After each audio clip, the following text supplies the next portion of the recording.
ہے آج کو ذلیل کے کل تک نہ تھی پسند، گستاخی فرشتہ ہماری جناب میں۔ آج مسلمان ہے ضربت علیہم الذلۃ والمسکنۃ وباؤ بغضب من اللہ، کمزوری کم ہمتی ہم پر مسلط کر دی گئی۔ کشمیر کو ہم کہتے ہیں ہماری شہرک ہے، لیکن یہ ضرورت نہیں ہے کہ ہم کبھی انڈیا سے کہہ سکتے ہیں، الٹیمیٹم دے سکتے ہیں، ہٹ جاؤ ورنہ پھر آ رہے مقابلہ کرو میدان میں۔ اور ایک دور تو وہ بھی تھا کہ دو طرف سے پاکستان تھا اور بھارت ڈرتا تھا پاکستان سے۔ اب تو بہت بدل گیا معاملہ 1971 کے بعد۔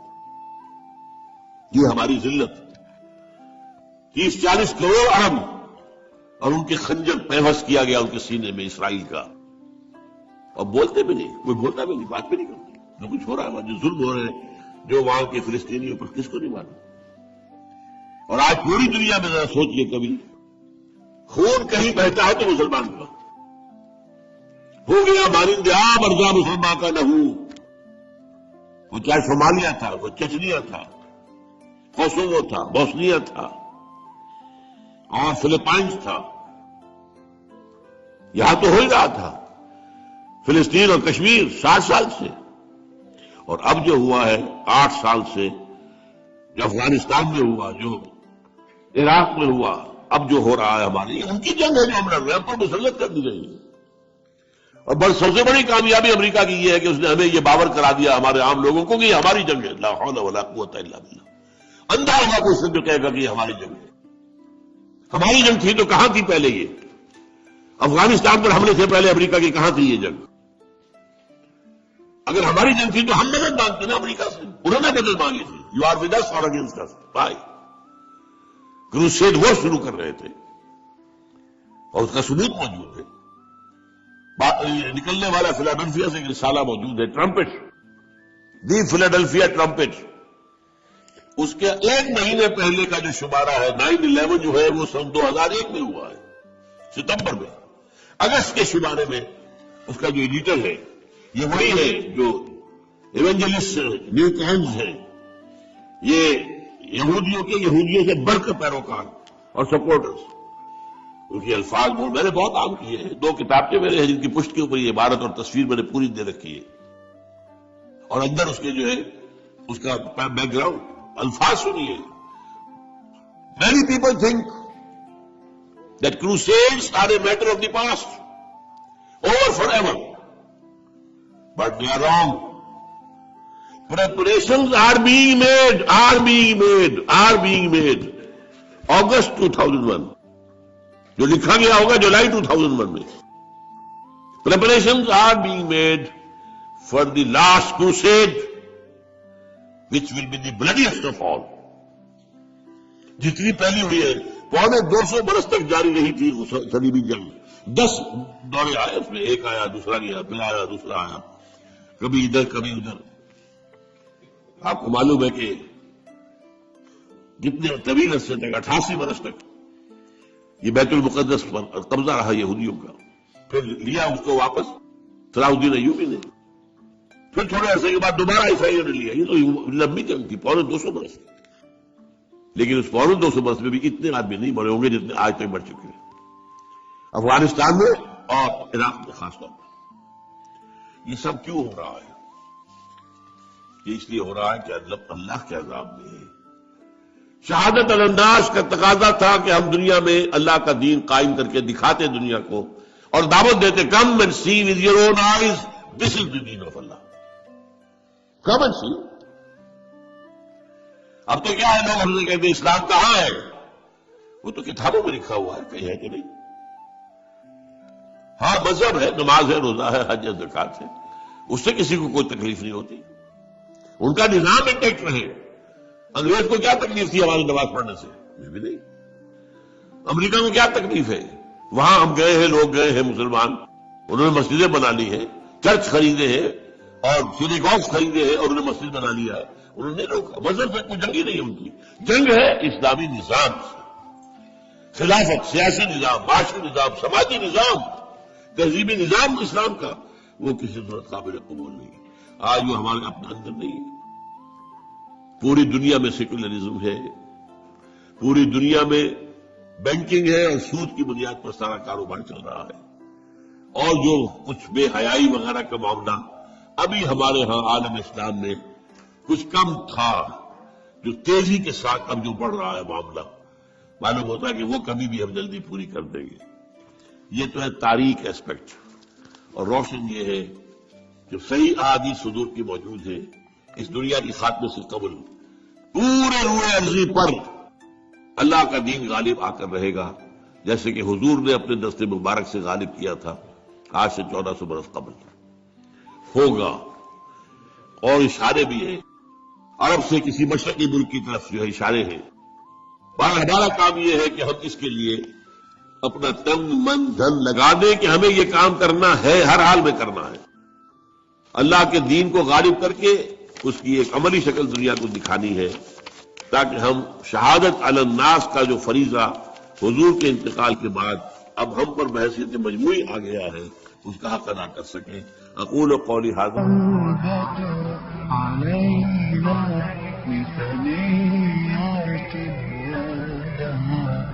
وجب الشكر علينا ما دعا لله داع أيها المبعوث فينا جئت بالأمر المطاع جئت شرفت المدينة مرحبا يا خير داع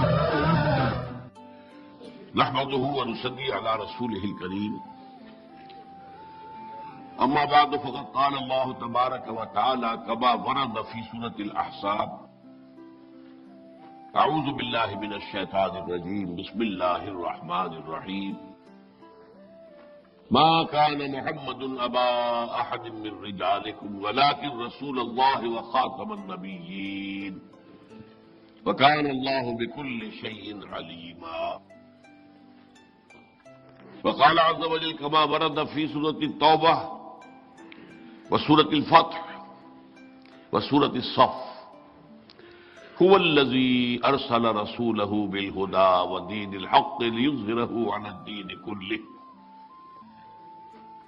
وقال عز وجل كما ورد في سورة السبع وما أرسلناك إلا كافة للناس بشيرا ونذيرا وقال عز وجل كما ورد في سورة الأنبياء وما أرسلناك إلا رحمة للعالمين وقال جل وعلا كما ورد في سورة الأعراف قل يا أيها الناس إني رسول الله إليكم جميعا صدق الله العظيم رب اشرح لي صدري ويسر لي أمري واحلل عقدة من لساني يفقهوا قولي اللهم ربنا ألهمنا رشدنا وأعذنا من شرور أنفسنا اللهم أرنا الحق حقا وارزقنا اتباعه وأرنا الباطل باطلا وارزقنا اجتنابه اللهم صل على عبدك ونبيك ورسولك وحبيبك وخليلك محمد وبارك وسلم وصل وسلم وبارك على جميع الأنبياء والمرسلين وعلى ملائكتك المقربين وعلى عبادك الصالحين وعلينا معهم يا أرحم الراحمين آمین یا رب العالمین۔ معزز حاضرین اور محترم خواتین، السلام علیکم ورحمۃ اللہ وبرکاتہ۔ آج اس موضوع پر میں گفتگو کرنے جا رہا ہوں، اس کے مختلف اجزاء پر بہت مرتبہ میں گفتگو کر چکا ہوں۔ آج میری کوشش یہ ہوگی کہ ان جملہ اجزاء کو سمو کر ایک وحدت کی شکل میں ایک مکمل مضمون صغرا کبرا سمیت اور نتائج و عواقب سمیت آپ کے سامنے آئے، اور دوسری کوشش یہ ہوگی کہ میں اپنی عادت کے برعکس کوشش کروں کہ کوئی رنگ خطابت پیدا نہ ہو، بلکہ دھیمے انداز میں میں دو اور دو چار کی طرح سے بات کر کے آپ کے سامنے کچھ باتیں رکھوں تاکہ وہ ذہن نشین بھی ہو اور آپ بھی انہیں گنتی کے طور پر یاد کر سکیں۔ چنانچہ میں نے ایک سینopsis سا تیار بھی کیا ہے آج اس کی افسری کے لیے. اگرچہ میں نہیں کہہ سکتا، ہو سکتا ہے بعد میں میری عادت عود کر آئے. عادت کے معنی عود کرنے والی شے کی ہے، ایک ہی مادہ ہے. بہرحال آپ دعا کریں کہ جو میں نے 2 فیصلے کیے ہیں اللہ تعالیٰ مجھے ان کو پورا کرنے کی توفیق عطا فرمائے. دیکھیے نبی اکرم صلی اللہ علیہ وسلم پر نبوت کا خاتمہ و اختتام، یہ ہمارے ایمان کا جزو لا ینفک ہے. اسے ایمان سے علیحدہ نہیں کیا جا سکتا. امت مسلمہ کی تاسیس کی بنیاد ہے. لیکن اس ختم نبوت کے 2 پہلو ہیں. ایک پہلو وہ ہے جس سے ایک بہت بڑا قانونی، فقہی، شرعی حکم ملتا ہے، فیصلہ ملتا ہے. وہ بہت اہم ہے، بہت اہم ہے، بہت اہم ہے.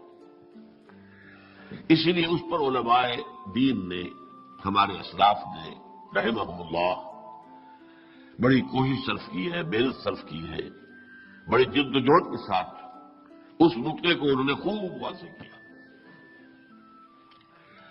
دوسرا پہلو جو ہے وہ زیادہ تر کہا جا سکتا علمی پہلو ہے، اور اس سے کوئی فقہی حکم مستنبط نہیں ہوتا. البتہ نبی اکرم صلی اللہ علیہ وسلم کا جو مقام اور مرتبہ ہے انبیاء اور رسل میں، اس کی اصل اساس واضح ہوتی ہے. آپ کی فضیلت کی بنیاد کیا ہے یہ معلوم ہوتا ہے. تو اس اعتبار سے تو اہم تر بات ہو گئی. لیکن چونکہ یہ ایک علمی بات ہے، اس میں کوئی فقہی پہلو نہیں ہے، لہذا اس پر توجہ کم ہوئی ہے. اب آئیے وہ 2 پہلو کیا ہے. لفظ ختم کے اندر ہی وہ 2 پہلو موجود ہیں. اردو میں بھی عربی میں بھی یہ لفظ 2 معنی میں مستعمل ہوتا ہے. ایک یہ کہ کوئی شے پہلے تھی اب نہیں ہے، ختم ہو گئی. آٹا ختم ہو گیا، پیسے ختم ہو گئے. ایک چیز تھی اب نہیں ہے.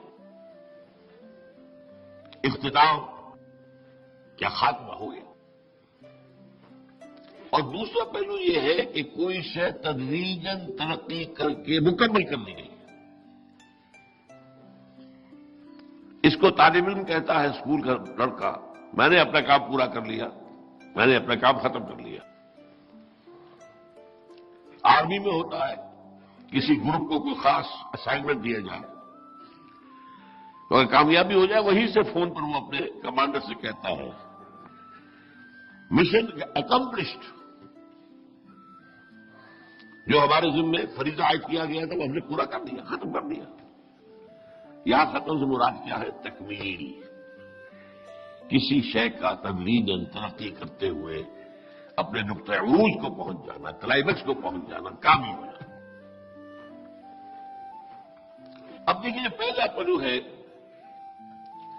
کہ پہلے نبوت تھی اب نہیں ہے. اس سے جو قانونی اور فقہی اور شرعی بات نکلی کہ حضور کے زمانے میں یا حضور کے بعد صلی اللہ علیہ وسلم جس کسی نے دعویٰ نبوت کیا وہ کافر،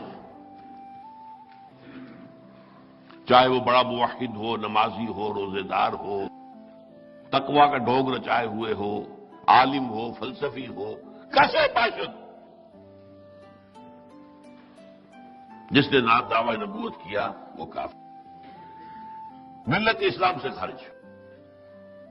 اور جس نے اس کی تصدیق کی مصدق وہ بھی گیا کافر، مرتد، واجب القتل.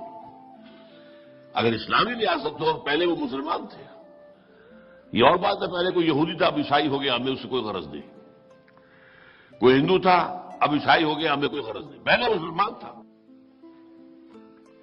اور اب وہ غیر مسلم ہو گیا، وہ مرتد ہے، واجب القتل ہے. تو یہ چونکہ معاملہ جیسا کہ میں نے آپ کو بتایا بہت اہم ہے، اس پہلو پر علماء نے بہت توجہ صرف کی ہے. البتہ اس کے بارے میں بات جان لیجئے کہ قرآن مجید میں جو اس کی دلیل ہے، اکثر و بیشتر علماء صرف ایک آیت دلیل پیش کرتے ہیں میں آج اس کی ساتھ ایک دوسری دلیل بھی آپ کے سامنے لاؤں گا۔ آپ نے ختم نبوت کے موضوع پر خطبے سنے ہو، تقریریں سنی ہو، جمعوں میں خطاب سنے ہوں، آیت تو ایک ہی ہے، مَا كَانَ مُحَمَّدٌ أَبَا أَحَدٍ مِّن رِّجَالِكُمْ وَلَٰكِن رَّسُولَ اللَّهِ وَخَاتَمَ النَّبِيِّينَ۔ محمد صلی اللہ علیہ وسلم ہے مسلمانوں تم میں سے کسی مرد کے باپ نہیں ہے۔ بیٹیوں کے تو باپ ہیں، لڑکیوں کے تو باپ ہیں، آپ مرد کے باپ نہیں ہیں، بلکہ وہ اللہ کے رسول ہیں اور نبوت کو ختم کر دینے والے ہیں۔ اب یہ اس کی تشریح ہے کہ اس کا ختم نبوت سے کیا تعلق ہے۔ جو عرب میں ایک روایت تھی، ایک تو منہ بولا بیٹا بنا لینا، یہ روایت تھی۔ پھر اگر اس منہ بولے بیٹے کی کا انتقال ہو جائے یا وہ اپنی کسی بیوی کو طلاق دے دے تو اس کی بیوی حرام رہے گی اس باپ کے اوپر، منہ بولے باپ پر، وہ اس سے نکاح نہیں کر سکتا۔ قرآن ان دونوں قانونوں کو توڑنا چاہتا تھا۔ ایک تو یہ کہ منہ بولا باپ میں کوئی ہے ہی نہیں، ختم ہوا، یہاں تک کہ زید ابن حارثہ کو جنہیں حضور نے اپنا منہ بولا بیٹا بنا لیا تھا اور لوگ زید ابن محمد کہنے لگے تھے، ان آیات کے بعد اس کو دوبارہ زید ابن حارثہ بن گئے ہو۔ نمبر 2 یہ کہ حضرت زید سے حضور نے اپنی پھوپھی زاد بہن کی شادی کرائی، حضرت زینب بنت جحش۔ وہ خود بھی پسند نہیں کرتی تھی اس لیے کہ حضرت زید کیوں غلام رہ چکے تھے، اور یہ عرب میں کم تر درجے کا آدمی رہتا ہے جو کبھی غلام رہا ہو، چاہے پھر وہ آزاد ہو گیا ہو، لیکن وہ بالکل آزادوں کے برابر نہیں ہوتا۔ اور یہ ظاہر بات ہے بنی ہاشم کی خاتون تو یہ سمجھتی تھی میرا کفر نہیں ہے، حضور نے کہہ سن کر شادی کر دی۔ لیکن اس کے بعد یہی ہوا کہ حضرت زینب جو ہے، جو ادب یا جو عزت کرنی چاہیے تھی اپنے شوہر کی، وہ نہیں کر پائی۔ ظاہر بات ہے کہ وہ طبیعت کی وجہ سے وہ بات تو نہیں نکلتی ہے۔ تو حضرت زید نے مجبور ہو کر کہا کہ میں تمہیں طلاق دیتا ہوں، طلاق دے دوں گا۔ اس کی خبر پہنچی حضور تک، حضور نے بھی روکا، زید مت کرو ایسا، پہلے تو میں نے ان پر زور دے کر تو تم سے شادی کرائی، اب تم طلاق دے کر اور اسے زخم لگانا چاہتے ہو، ہم سکھانے کا سوجٹ رو کے رکھو۔ لیکن ظاہر بات ہے کہ میاں بیوی کے معاملات ایسے ہوتے ہیں کہ جو کسی اور کی سمجھ میں آنے والے نہیں ہوتے۔ وہ جو ہم کہتے ہیں کہ جوتا جس کو کاٹتا ہے وہی جانتا ہے۔ دیکھنے والا کہ بڑا اچھا جوتا ہے، فلیکس کا ہے، فلاں کا ہے، بہت اعلیٰ جوتا ہے، بھائی مجھے کاٹ رہا ہے، انہوں نے طلاق دے دی۔ اب حضور نے یہ گمان کیا کہ زینب کے اوپر پہلی بار زیادتی یہ کی تھی، دوسری زیادتی یہ ہو گئی کہ زید ابن حارثہ نے طلاق دے دی، تو اب اس کی تلافی اسی طرح ممکن ہے کہ میں خود ان سے نکاح کروں۔ لیکن وہ عرب کا رواج آڑے تھا، منہ بولے بیٹے کی مطلقہ ہے، اور یہ رواج ختم نہ ہو سکتا اگر حضور ہی یہ کام نہ کرتے۔ اور چونکہ آپ خاتم النبیین ہیں، آپ کے بعد کوئی اور نبی تو آنے والا نہیں، اگر آپ کے ذریعے سے یہ رواج ختم نہ ہوا تو آئندہ کبھی نہیں ہو سکے گا۔ یہ ہے رب اس آیت کا، مَا كَانَ مُحَمَّدٌ أَبَا أَحَدٍ مِّن رِّجَالِكُمْ وَلَٰكِن رَّسُولَ اللَّهِ وَخَاتَمَ النَّبِيِّينَ۔ اس میں ایک اور آیت کا حوالہ دیتا ہوں، البتہ اس آیت کے بارے میں دو باتیں میں عرض کروں گا آپ سے۔ اس میں ایک لفظ جو آیا ہے خاتم، اس کی دونوں قراءتیں ہمارے ہاں مصدقہ ہیں، خاتم بھی خاتم بھی۔ اس آیت میں میں نے پڑھا خاتم النبیین، لیکن قراءت آپ کو معلوم ہے 7 قراءت 10 قراءتوں میں خاتم بھی ہے، اور خاتم کے معنی مہر کے ہیں، اور مہر کے بھی 2 کام ہیں۔ ایک مہر تصدیق ہوتی ہے، کسی چیز کے اوپر آخری جو اتھارٹی تھی اس کی مہر لگی، ٹھیک ہے، تصدیق۔ ایک اس کا معنی ہوتا ہے کسی شے کو ختم کر کے مہر لگا دینا۔ ایک خط ہے، شاہی فرمان تھا، سیکریٹلی کہیں جانا تھا، وہاں اس خط کے لفافے کے اوپر مہر لگ جاتی تھی تاکہ کوئی ایجنسی درمیان میں اس خط کو پڑھ نہ دے۔ خط کو پڑھنے کا کوئی راستہ اس کے سوا ممکن نہیں کہ مہر توڑے، تبھی تو اندر سے نکلے گی۔ لہذا یہ معاملہ وہ ہے جس کی بنا پر قادیانیوں نے ہمارے ہاں اور ان کے جو مبلغین ہیں، کیونکہ ان کی بڑی ٹریننگ ہوتی ہے، بہت سکھا پڑھا کر انہیں میدان میں ڈالا جاتا ہے، ایسے ہی نہیں۔ تو ہمارے ہاں اچھے اچھے لوگوں کو وہ ان بحثوں میں الجھا کر اور اس معاملے کو ان کے لیے قابل قبول بنا دیتے ہیں۔ نبیوں کی مہر ہے، بس جو بھی نبی آئے گا آپ کی مہر سے آئے گا، یہ مطلب ہے۔ اس حوالے سے لیکن میں ایک دوسری بات آپ کے سامنے پیش کر رہا ہوں، عام طور پر یہ پیش نہیں ہوتی، کم سے کم میرے علم میں نہیں۔ یہ سورہ آل عمران کی آیت نمبر 81 ہے۔ وَإِذْ أَخَذَ اللَّهُ مِيثَاقَ النَّبِيِّينَ لَمَا آتَيْتُكُم مِّن كِتَابٍ وَحِكْمَةٍ ثُمَّ جَاءَكُمْ رَسُولٌ مُّصَدِّقٌ لِّمَا مَعَكُمْ لَتُؤْمِنُنَّ بِهِ وَلَتَنصُرُنَّهُ۔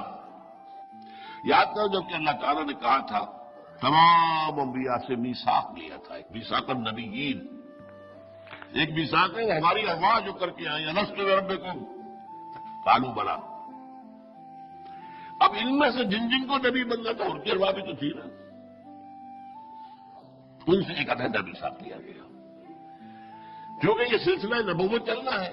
آدم پہلے نبی ہوں گے اور پھر بے شمار نبی آئیں گے، تو یہ عہد لے لیا کہ دیکھو جب تم میں سے کسی کے پاس میری ہدایت آ جائے، دین آ جائے، پھر ان کے تمہارے بعد کوئی اور نبی آئے، کوئی اور رسول آئے، تو تم یہ اپنی قوم کو آگاہ کر کے جانا، اس سے عہد لے کر جانا کہ ان کی مدد کریں گے، اس پر ایمان لائیں گے، اس کا ساتھ دیں گے۔ یہ نہیں کہ بس ایک لکیر کے فقیر ہو گئے، ہم نے تو ایک کو مانا ہوا ہے، اب تو نہیں مانیں گے۔ یہ عہد ہے میثاق انبیاء۔ یہی وجہ دیکھیے حضرت عیسیٰ نے کس طرح واضح الفاظ میں حضور کی خبر دی۔ آپ نے فرمایا بالکل اپنے آخری ایام میں اپنے صحابہ سے، جنہیں ہم حواری کہتے ہیں، مجھے ابھی تم سے اور بھی بہت سی باتیں کہنی تھی، لیکن ابھی تم ان کا تحمل نہیں کر سکو گے، لیکن جب میرے بعد وہ فارکلیٹ آئے گا، پیراکلیٹ، پیریکلائٹوس، کئی معنی انہوں نے بدلے ہیں اس لفظ کو۔ یہ لفظ جو ہے عیسائیوں کے اور ان کے علماء کی حلق سے اترتا نہیں، اصل معنی اس کے ہے وہ جس کی بہت تعریف کی جائے، محمد صلی اللہ علیہ وسلم۔ لیکن یہ محبت کہیں ہمارے حلق سے نیچے نہ اتر جائے تو انہوں نے بات پھیرا ہے اسے کافی، لیکن یہ کہ اس کے علاوہ کوئی اور بات سمجھ میں آ ہی نہیں سکتی کہ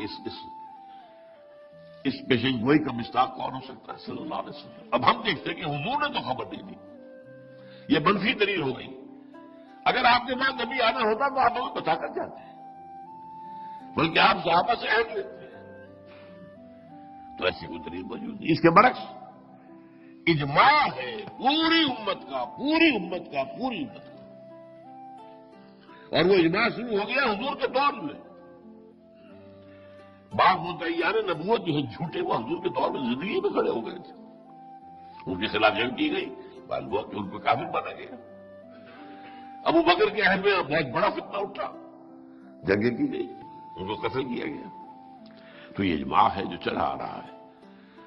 تو حضور صلی اللہ علیہ وسلم کے بعد کوئی نبی نہیں ہے۔ البتہ اس موضوع پر احادیث بہت سی ہیں، میں ان میں سے دو آپ کو سناؤں گا اس وقت۔ ایک ہے ترمذی کی روایت ہے، یہ حضرت ثوبان سے رضی اللہ تعالی عنہ، انہ سیکون فی امتی 30 کذابون دجالون کلہم یزعمون انہ نبی وانا خاتم النبیین لا نبی بعدی۔ میری امت میں سے اور پیسے اور اٹھے ہوں گے دنیا میں، کہاں کہاں کتنے کتنے اٹھے ہوں اللہ جانے۔ جیسے مورمن ایک فرقہ عیسائیوں کا، اس کا آغاز کرنے والا جو تھا اس نے نبوت کا دعویٰ کیا تھا، تو وہ مورمن جو ہے عیسائیوں میں وہی کچھ ہیں جو ہمارے ہاں قادیانی ہیں۔ لیکن حضور نے کہا میری امت میں سے یکون فی امتی 30 کذابون، 30 ایسے جھوٹے اٹھیں گے جن میں سے ہر ایک کا یہ گمان ہوگا کہ وہ نبی ہے اللہ کا، وانا خاتم النبیین لا نبی بعدی، اور میں خاتم اب یہاں خاتم کے ایک معنی معین ہو گئے، یہاں ختم کرنے کے معنی کہ میرے بعد نبوت نہیں ہے۔ دوسری حدیث ہے لا تقوم الساعة حتى يخرج ثلاثون دجالون كلهم يزعم انه رسول اللہ. یہ ابو داؤد کی ہے حضرت ابو ہریرہ سے رضی اللہ تعالی. لیکن میں یہاں ایک نقطہ بیان کر رہا ہوں جو اس سے پہلے کبھی میں نے بیان نہیں کیا ہے، آج ہی صبح میرا ذہن میں منتقل ہوا.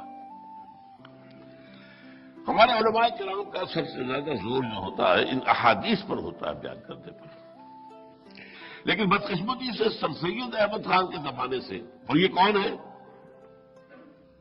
ایک اعتبار سے غلام احمد قادیانی کے معاصر ہیں،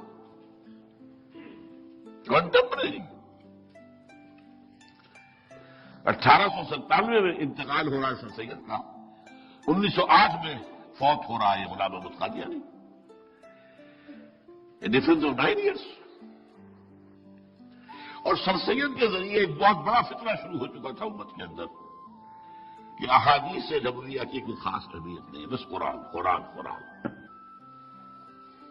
اور قرآن کی پھر تفسیر کرنے میں جو اپنی عقل میں آئے. روک تو ختم ہو گئی نا. جو ایک خاص شکل بنتی ہے دین کی شریعت کی، وہ تو قرآن پر حدیث کا اضافہ ہوگا، قرآن پر سنت کا اضافہ ہوگا، تب شکل بنے گی. سنت کو حدیث کو ایک طرح رکھ دیجیے تو نماز بھی ایک نہیں ہے. نماز کیا ایک کیسے ہو جائے گی؟ کہاں قرآن میں لکھا ہے 5 نماز ایک جگہ؟ کہاں ان کے اوقات دیے گئے ہیں؟ کہاں بتایا گیا کہ ظہر کی 4 رکعتیں فرض ہے، عصر کی 4 ہے، فجر کی 2 ہے، اور یہ مغرب کی 3 ہے؟ کہاں ہے؟ سنتوں میں اتنا فرق یہ فجر کی سنتیں تو واجب کے درجے میں ہے، باقی کچھ سنتیں موقت ہوتی ہیں غیر موقت. یہ سارا نظام کس نے دیا؟ میں نے چھوٹی مثال دی آپ کو. نماز کا نظام قائم نہیں ہو سکتا حدیث و سنت کے بغیر، تو دین کا نظام کیسے بن جائے گا؟ لہذا دین کے خلاف یہ بہت بڑی بغاوت.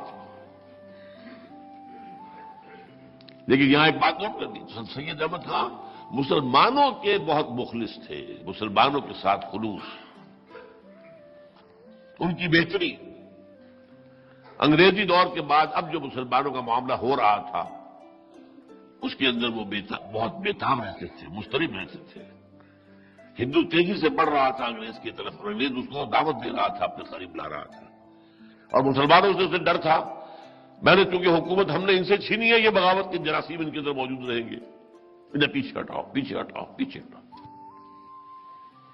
اگر یہی بات جاری رہتی تو ہندوستان میں 100 برس کے دوران مسلمان تو رہ گئے ہوتے صرف کسائی یا پلے دار، بس اس طرح کا کوئی کام کرنے والے، باقی تو اور لوگ کھا رہے تھے. تو 2 پہلو ہیں سر سید کے، اور یہ میں چاہتا ہوں اس کو نوٹ کر لیجیے. ہماری ایک عام عادت ہے غلط، جس سے محبت ہے اس کی ہر شے درست، اور جس سے کوئی نفرت ہو جائے اس کی ہر شے بری. یہ بات ٹھیک نہیں. خود ماسفا ناماسا قدر، جو ٹھیک ہے صاف ہے اختیار کر دو. کوئی آدمی بھی مکمل صحیح نہیں، کوئی آدمی بھی مکمل غلط نہیں. مکمل صحیح صرف اللہ کے رسول، اور مکمل غلط وہ جو ہے عزازیل نامی شیطان لعین. لہذا ہمیشہ بڑوں کے بارے میں عقیدت کی وجہ سے ان کی غلط بات سے بھی نگاہ نہ بند کر لی جائے. میرا یہ معاملہ علامہ اقبال صاحب کے ساتھ بھی ہے، میں جس قدر میرے اندر ہے میرے دل میں آپ جانتے ہیں. لیکن یہ نہیں کہ ہر بات پر میں آنکھ بند کر کے ان کی بات میں مان لوں. خطر نہیں، اللہ نے بچایا ہے، ابھی تک بچایا ہے. اب 78 برس کی عمر میں بچا لیا تو امید یہی ہے کہ بچائے رکھے گا. کوئی غلوب عقیدت نہیں. مولانا مودودی سے اختلاف ہوا، اختلاف بیان کیا، لیکن یہ کہ اور یہ کہ خام خواہ کوئی اور بھی الزامات تراش دوں ان کے اوپر کچھ اور کروں. جیسے کہ ہمارے ہاں عام طور پر مولویوں کا طریقہ یہ ہے کہ جس سے کوئی دوری ہو گئی پھر جو اینٹ روڑا پتھر ہاتھ میں آیا دے مارا، یہ دیکھے بغیر کہ یہ میں صحیح کر رہا ہوں یا نہیں کر رہا ہوں وغیرہ. تو خیر اس سے بچنا چاہیے. اور یہ میں نے آج سر سید احمد خان کے بارے میں آپ سے کہا، ہندوستان میں انکار حدیث، استخفاف سنت کے فتنے کی اصل جڑ سر سید احمد خان ہے. کوئی اور شخص اس قابل تھا ہی نہیں کہ وہ اس فتنے کو شروع کر سکتا. اس کی بڑا اونچا مقام، وہ بہت بڑا عالم تھا. علماء دیوبند کی چوٹی کے لوگ ہیں ان کا ہم سبق 12. اب نتیجہ کیا نکلا کہ اب ان احادیث کی طرف بعد میں آپ کو پتا ہے کہ سر سید کا اسکول، پھر سر سید کا کالج، پھر مسلم یونیورسٹی علی گڑھ، اسی سے جب تعلیم حاصل کر کے نکلے وہی مسلم لیگ کے اندر ذرا کارکن تھے، لیڈر تھے، وہی سول سروسز میں تھے، وہی پاکستان بنا ہے جو یہاں حاکم ہو گئے۔ لہٰذا یہ فتنہ ہمارے معاشرے میں بہت گہری جڑ رکھی۔ یہ جو بعد میں نتائج نکلے وہ تو اور ہے، لیکن اس سے پہلے جو نتیجہ نکلا وہ یہ ہے کہ جب غلام احمد قادیانی نے احادیث نبویہ کی نفی کرنی شروع کی تو اس پر کوئی خاص جو ہے عام مسلمان، پڑھے لکھے مسلمان، جدید تعلیم یافتہ مسلمانوں کے اندر اس کا کوئی رد عمل پیدا نہیں ہوا۔ اور تیسری بات یہ ہوئی کہ انبیاء کرام میں جو مقام حضور کا تھا صلی اللہ علیہ وسلم، جو مرتبہ تھا آپ کا، جس کی وجہ سے آپ سید الانبیاء والمرسلین ہیں، اس کا جو عقلی پہلو تھا وہ علماء نے بیان نہیں کیا، یہ کمی رہ گئی۔ حالانکہ جو ہے کسی شے کا مقابلہ اس میدان میں جا کر کرنا ہوتا ہے۔ وہ قرآن مجید کی آیت کے بارے میں اس نے پیدا کر دیا ایک ختم کے لفظ سے، خاتم، مہر، انگوٹھی، یہ وہ جو ایک بے یقینی کی کیفیت پیدا کر دی۔ اب اس کا جواب بھی قرآن کی وجہ سے آنا چاہیے تھا۔ اللہ تعالیٰ جو بات میں کہہ رہا ہوں اللہ کرے کہ یہ علماء کرام تک پہنچے، بڑے پیمانے تک، اور اس پر توجہ کریں تاکہ یہ دلیل جو ہے سامنے آئے تو حضور کا جو مقام مرتبہ ہے وہ صحیح طور پر متعین ہوتا ہے۔ اور وہ نقطہ کیا ہے کہ نبی اکرم صلی اللہ علیہ وسلم پر نبوت اور رسالت کا اتمام اور اکمال بھی ہوا ہے، صرف اختتام ہی نہیں ہوا ہے۔ ایسے نہیں ہے کہ ایک شے چلی آ رہی تھی، ایک جگہ آ کے ختم ہو گئی، ہموار طریقے پر چلی آ رہی تھی، ایک جگہ آ ختم ہو گئی۔ ایک یہ کہ ایک شے تدریجاً ترقی کرتے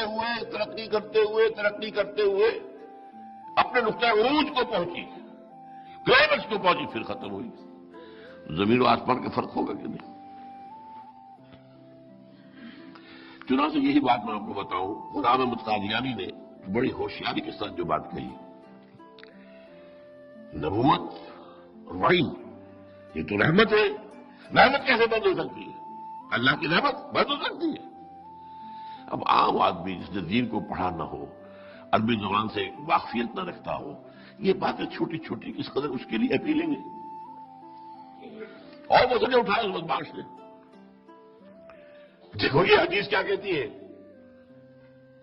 حضرت عیسیٰ وہ تو زندہ آسمان پر اٹھا دیے گئے، اور ہمارے رسول، ہمارے محبوب وہ مر کر دفن ہو گئے زمین کے نیچے، کیا کیسے ہو سکتا؟ عام آدمی، جاہل آدمی آج بھی اس کے سامنے پہلے کوئی بات نہ آئی ہو، یہ بات آئے گی تو ایک دم چونکے گا، بھائی بات تو ٹھیک ہے نا، حضور کا رتبہ وہ تو زیر زمین دفن ہے، اور عیسیٰ آسمان پر اٹھا لیے گئے۔ یہ چھوٹی چھوٹی چیزیں ہوتی ہیں، عوام کو گمراہ کرنے میں یہ بہت مفید ہوتی ہے۔ ایک اور غلام احمد پرویز، اس سے چھوٹے چھوٹے مسئلے اٹھائے۔ اب چونکہ اسلامی شریعت میں یہ ہے کہ کسی شخص کی زندگی میں اس کا جو بیٹا فوت ہو گیا ہو، اس کی اولاد کے لیے وراثت میں حصہ نہیں ہے، وہ ہبہ کر سکتا ہے اپنی زندگی میں اپنے یتیم پوتوں کے لیے، یتیم پوتیوں کے لیے ہبہ 1/3 کی حد تک، کیا بلکہ ہبہ تو اور بھی زیادہ کر سکتا ہے، یہ وصیت 1/3 کی کر سکتا ہے کہ اس کو دے دی، لیکن باقاعدہ قانون وراثت میں حصہ نہیں ہے، اجماع ہے اس پر۔ دیکھو جی یہ کیا بات ہے، وہ بیچارے یتیم پوتے وہ محروم کر دیے گئے، یہ کیا ہے مولوی، انہیں کچھ پتہ نہیں دین کا۔ ان باتوں سے، چھوٹی چھوٹی باتوں سے ناواقف لوگوں کے اندر ایک اثر پیدا کرتا۔ نتیجہ کیا نکلا؟ جب علماء کے بارے میں، اپنے اسلاف کے بارے میں آپ کی رائے گھٹیا ہو گئی تو آپ تو ایسے جہاز کے مانند ہیں جس کا لنگر کٹ گیا۔ اگر لنگر نہیں رہا تو لہر جو آئے گی زوردار وہ ادھر بھی جائے گی، ادھر سے آئے گی ادھر لے آئے گی۔ بے لنگر کا جہاز یہ ہمارے ہاں محاورتن کنایتن استعمال ہوتا ہے۔ لہذا ہر فتنہ جو اٹھتا ہے وہ پہلے اسلاف سے کاٹتا ہے لوگوں کو، انہیں کیا پتہ۔ اصل بات تو اس نے بتائی ہے، یہ ہے یہ ہے مجدد کامل، یہ ہے، اور آگے بڑھ کر یہ نبی ہے، معاذ اللہ معاذ اللہ معاذ اللہ۔ لیکن یہ دلیل آپ دیں گے، میں اس کا جواب بعد میں دوں گا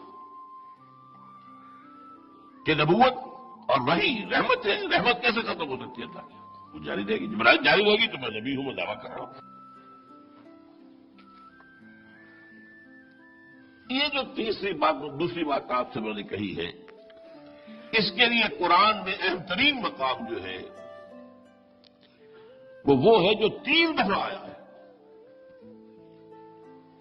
هو الذی ارسل رسولہ بالہدی ودین الحق لیظہرہ علی الدین کلہ۔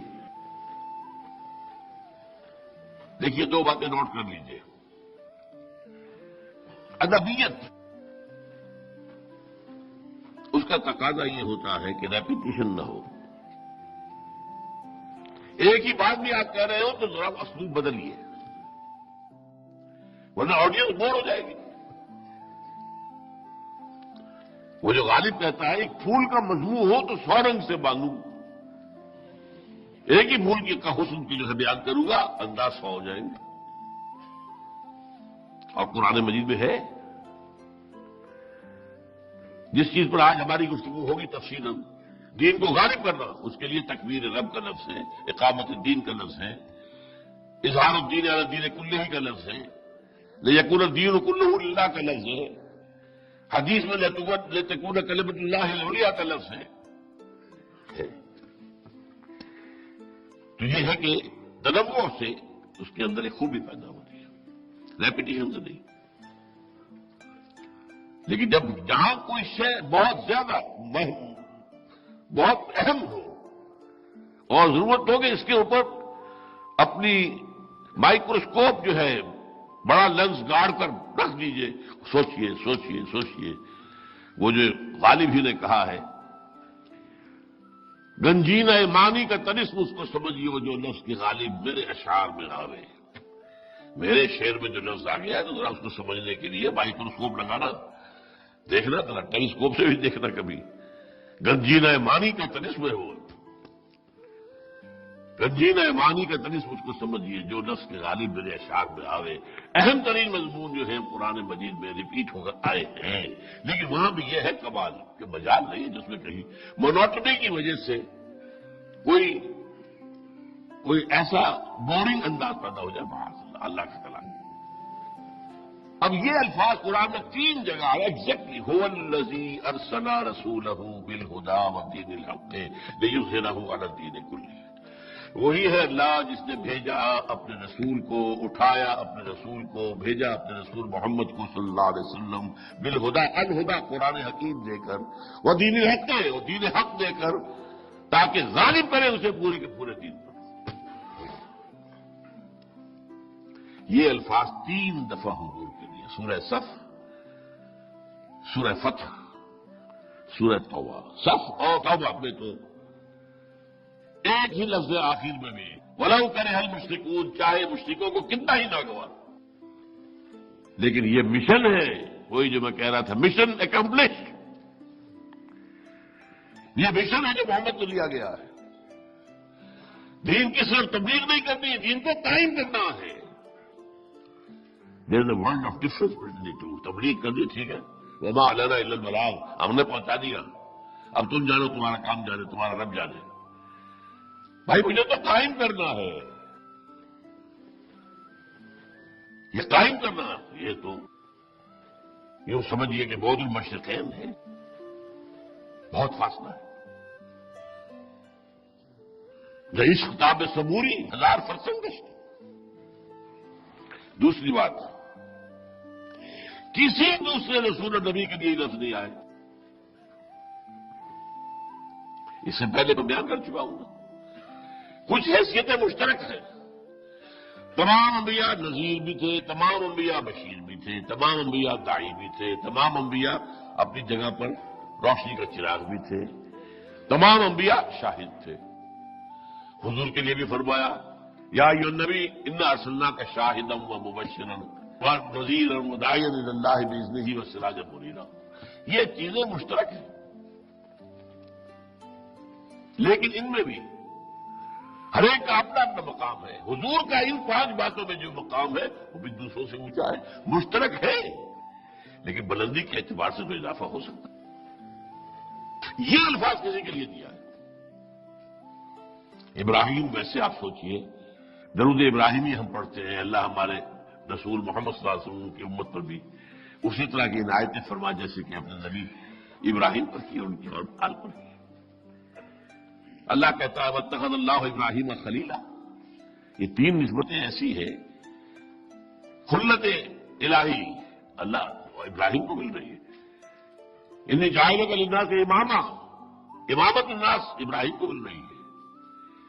سینکڑوں نبی ان کی نسل میں آ گئے، ابو الانبیاء.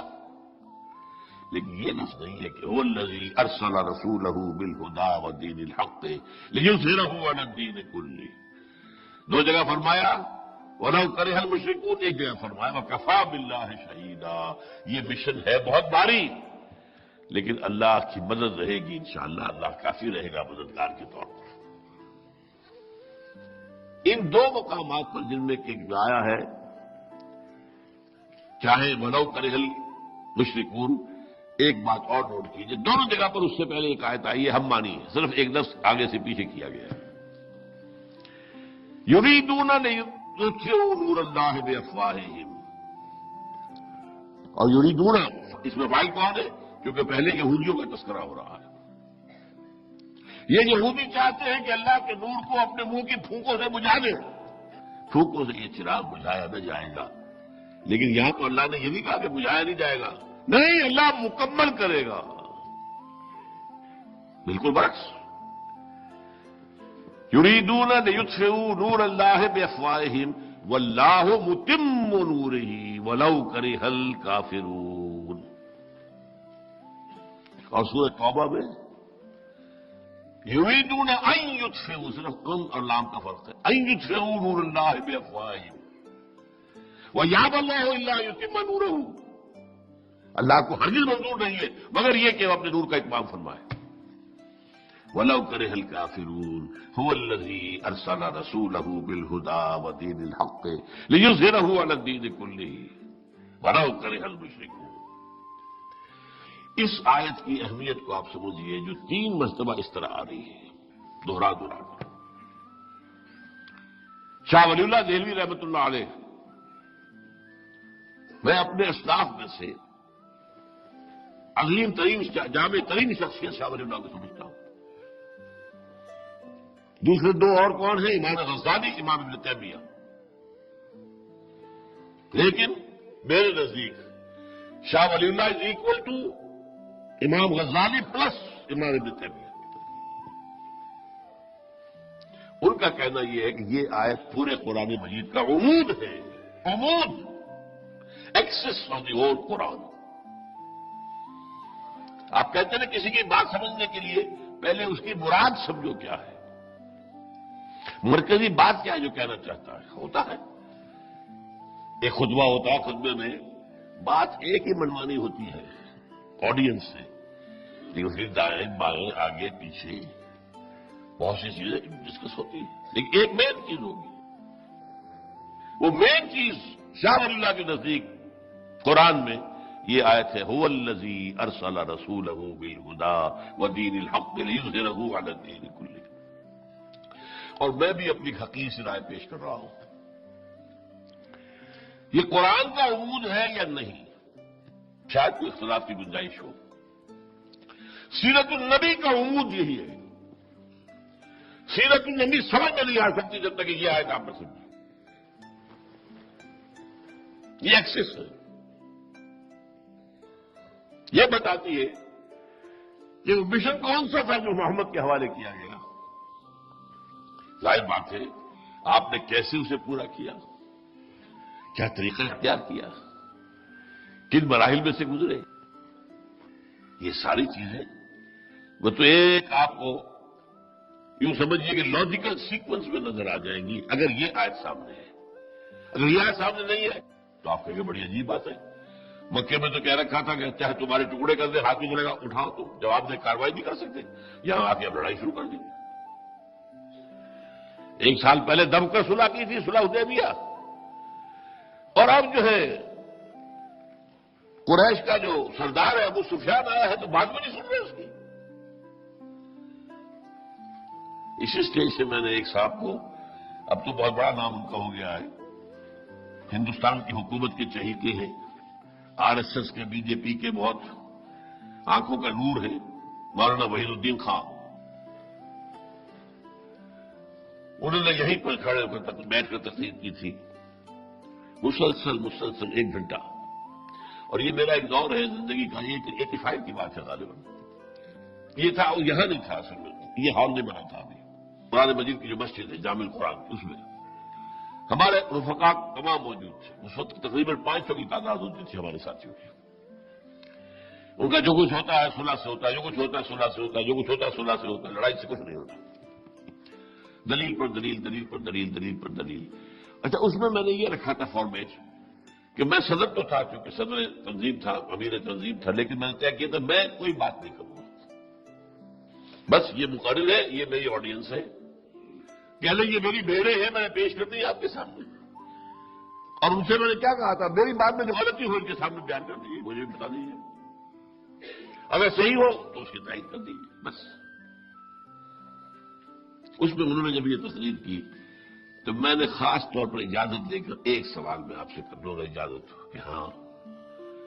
میں نے کہا اگر جنگ اتنی ہی بری شے ہے جتنی آپ کہہ رہے ہیں، اور صلح اتنی ہی اچھی ہے جتنی آپ کہہ رہے ہیں، تو جب صلح حدیبیہ ٹوٹ گئی اور اب قریش کا سردار چل کر آیا مدینے کہ صلح تجویز کر دیجیے، حضور نے کیوں نہیں کی؟ مبہوت ہو کر جواب کیا دیا؟ انگریزی زبان میں دیا، نو کمنٹس. تو یہ میں آپ کو بتا رہا ہوں کہ یہ وہ تضادات ہے جو دنیا کرتی ہے. پان بھی نے تضاد دیا ہے. Muhammad failed as a prophet but succeeded as a statesman. نبی کی حیثیت سے تو محمد ناکام ہو گئے تھے. جو مکے کا محمد نظر آتا ہے کوئی نبیوں کی طرح کا ہے. جیسے حضرت عیسیٰ کا نقشہ ہے، آج یہاں دعوت ہے، آج یہاں تبلیغ ہے، آج یہاں کھڑے ہو کر واقع کہہ رہے ہیں، یہ تھا نا آخر. کوئی گالی دے گیا تب بھی چپ رہے، بلکہ دعائیں دے دی. کوئی کہہ گیا پاگل ہو گئے، کوئی کہتا ہے جنون کا عرضہ ہو گیا ہے، کسی نے کہہ دیا شاعر ہو گئے، کسی نے کہا شاعر ہو گئے، کذاب ہے. کہتے ہیں وہ کہیں اور سے کسی سے وہ ڈکٹیشن لے کر آتے ہیں، ہم پر دوس جوابیں نکل وہی آئی. سنا سب سننا، کوئی جواب نہیں. درویشی. لیکن ناکام ہو گئے. مدینے والا محمد تو پہلے دن سے صبح سالار ہے، ہیڈ آف دی اسٹیٹ ہے. دیر ہی سکسیڈیڈ. اور اسی پر کتاب لکھ دی ڈاکٹر منٹگومری واٹ نے. جب ضیاء الحق صاحب نے شروع کی تھی سیرت کی تقریریں اور جلسے تمام ڈپارٹمنٹس میں، پھر ہر صوبے کے مرکزی مقام پر صوبائی کانفرنس، پھر پاکستان کی مین جو ہے وہ اسلام آباد میں، تو منٹگومری واٹ کو خاص طور پر بلایا تھا. اس لیے اس کی 2 کتابیں بڑی عجیب ہیں، محمد ایٹ مدینہ، محمد ایٹ مکہ. لیکن اصل میں زہر کیا تھا اس کے اندر جو ہے انہوں نے کنٹراسٹ واضح کیا، یہ کچھ اور ہے، یہ کچھ اور ہے.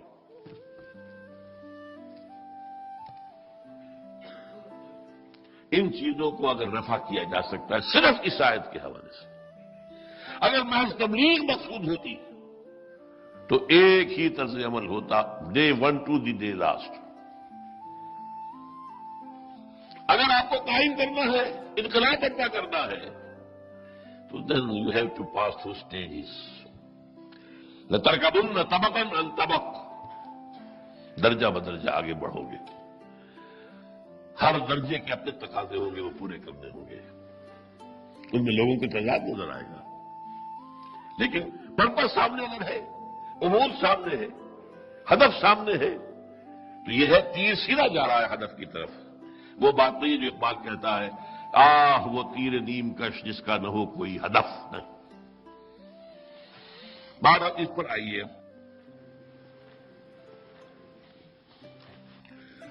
وہ آپ کی ذات مبارکہ میں نبوت و رسالت کئی ہزار سالوں کے دوران میں رفتہ رفتہ اور تدریجاً ارتقاء کے مراحل طے کر کے اپنے نقطۂ تکمیل یا نقطۂ کامل یا نقطۂ عروج قائم اس کو پہنچے.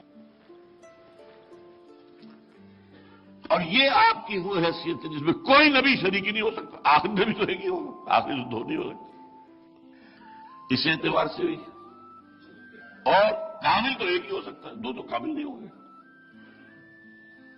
اور آپ دیکھتے ہیں کہ حضور کے بارے میں تکمیل، اتمام، تتمیم، اکمال، یہ تو بہت آتا ہے۔ الیوم اکملت لکم دینکم واتممت علیکم نعمتی ورضیت لکم الاسلام دینا۔ ابھی آپ نے دیکھا واللہ متم نورہ ولو کرہ الکافرون، ویابی اللہ الا یتم نورہ ولو کرہ الکافرون۔ اور حضور کی ایک اور حدیث ہے انما بعثت لاتمم مکارم الاخلاق، مجھے اس لیے بھیجا گیا ہے کہ اخلاق کی یہ بہترین جو بلندیاں ہیں ان کو مکمل کر دوں۔ تو اکمال اور تکمیل، اتمام اور تتمیم، یہ حضور کے ذکر کے اندر عام طور پر آنے والے الفاظ ہیں۔ اس کے ضمن میں جو حدیث ہے اب وہ میں آپ کو سنانا چاہتا ہوں۔ حدیث کے اندر بھی اس تکمیل کے لیے بھی ایک حدیث موجود ہے، اور یہ حدیث جو ہے یہ بخاری اور مسلم کی ہے، متفق علیہ، راوی ہے حضرت ابو ہریرہ۔ عن ابی ہریرہ رضی اللہ عنہ قال قال رسول اللہ صلی اللہ علیہ وسلم مثلی و مثل الانبیاء کا مثل القصر، آپ نے فرمایا میری اور سابقہ انبیاء و رسول کی مثال ایک محل کی سی ہے۔ احسن بنیانہ، اس کی عمارت بڑی عمدہ، بہت خوبصورت، ریزہ زیب، دلاویز، وترک منہا موضع لبنۃ، لیکن ایک جگہ پر ایک خلا سا چھوڑ دیا گیا، کچھ اینٹوں کا جگہ خالی۔ فطاف بہ النزار، نزار نظر سے دیکھنے والے سیاح آتے تھے اور اس کے گرد گھوم کے وہ دیکھتے تھے عمارت کو۔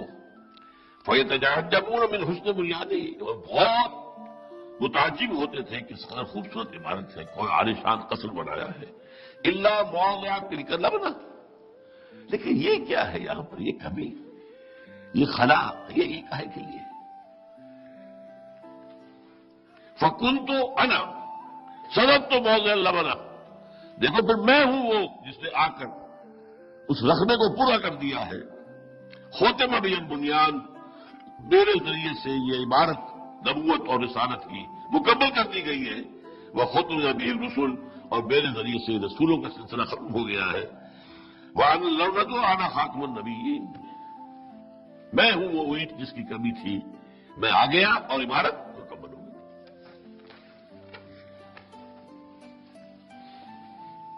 اب آئیے کہ غور کریں کہ نبوت اور رسالت کہ آپ کی ذات مبارکہ پر کامل ہونے کے مظاہر کیا ہیں؟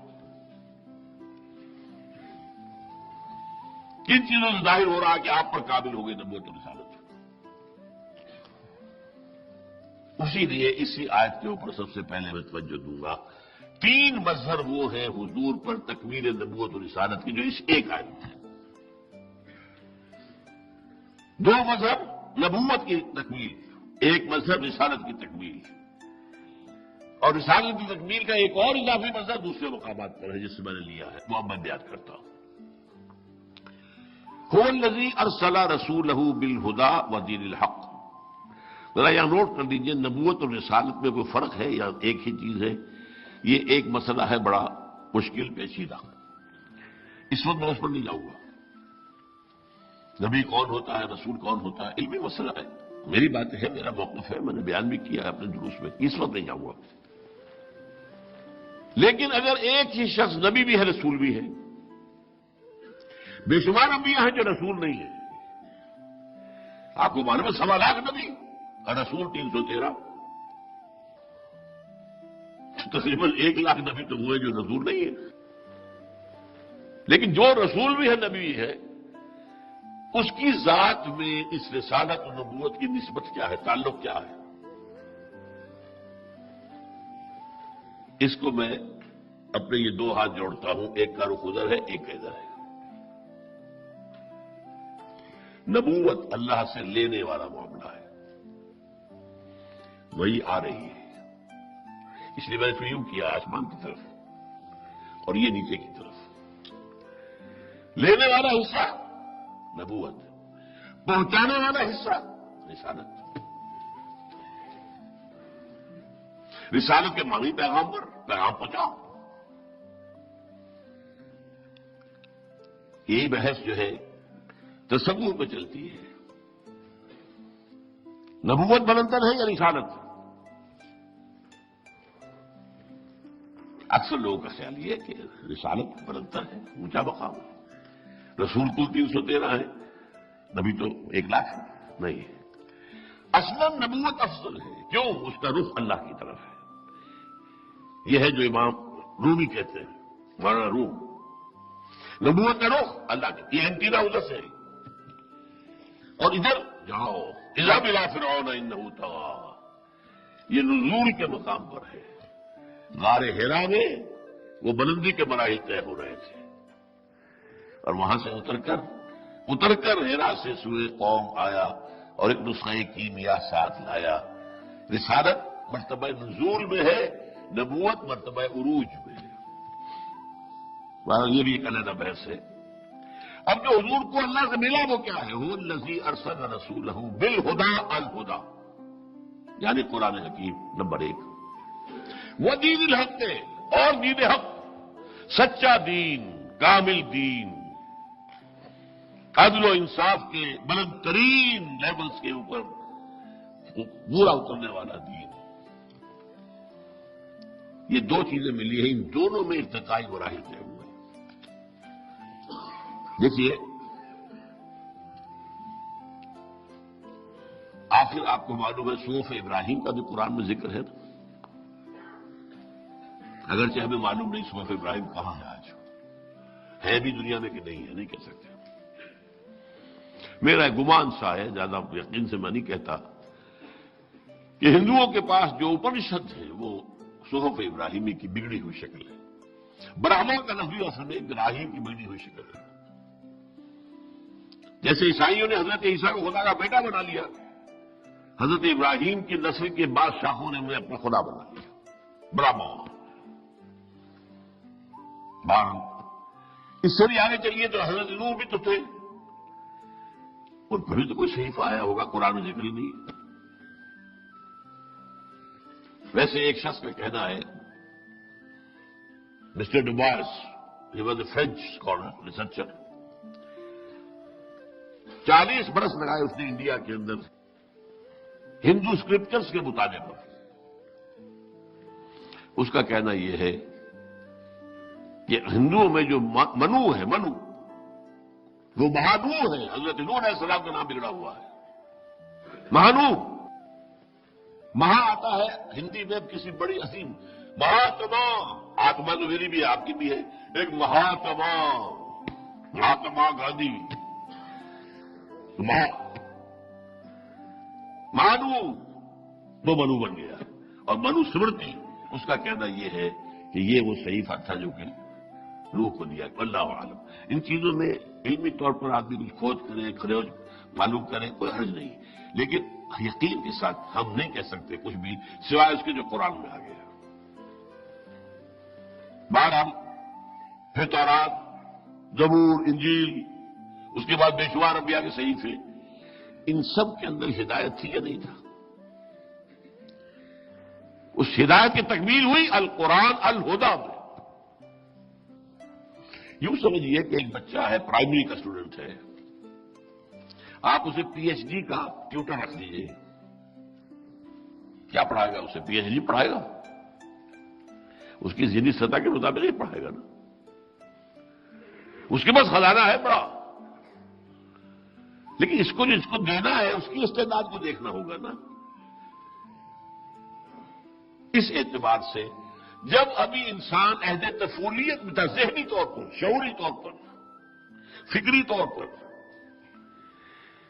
تو ہدایت کی ابتدائی مرحلے، تعلیم، اور جیسے جیسے انسان آگے بڑھا، یہ ہدایت بھی ترقی کرتی گئی۔ ان کتابوں میں درجہ بدرجہ،